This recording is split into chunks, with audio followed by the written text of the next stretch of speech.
Flowcharts. The code below has a sequence. How could you represent this sequence in a flowchart? The more complex algorithms become, the more programmers need to organize the flow of them so that the simple binary choices are recognizable to them when writing the actual code. Flowcharts are diagrammatic representations of algorithms, processes, or workflow. They use various boxes, connected with arrows to show order, to visually represent the steps that the algorithm will take prior to actually writing it. Flowcharts are just one example of how computer programmers plan programs before writing them. Does your flowchart look like this? It's okay if you used all rectangles. Flowcharts use different shapes to represent different but universal meanings. The parallelograms represent input and output. So here, this is a print statement, another print statement, and finally our third print statement, all in parallelograms. The control structure of sequencing means ordering lines of code in a manner that creates the best possible output.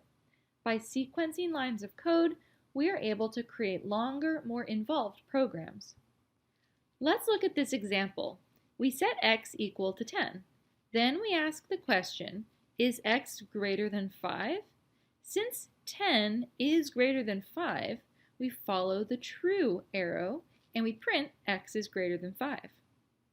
Now let's make a small change. Instead of setting x equal to 10, now we set x equal to 0. Then we ask the question, is x greater than 5?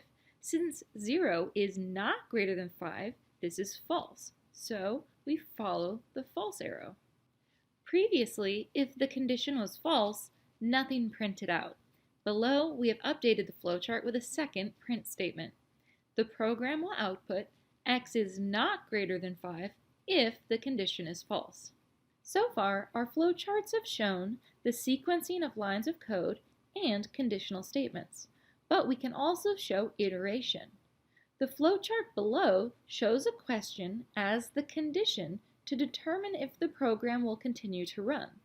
It will only run if the condition is true or yes. This way, when the condition eventually is false or no, the iteration will end. In this case, when would be a good time to stop washing your hair? When your hair is clean. So we want to continue the iteration as long as your hair is dirty. Here we wash your hair, then you rinse it, you check, is it dirty? If it's still dirty, wash it again. Otherwise, you can continue on with your shower.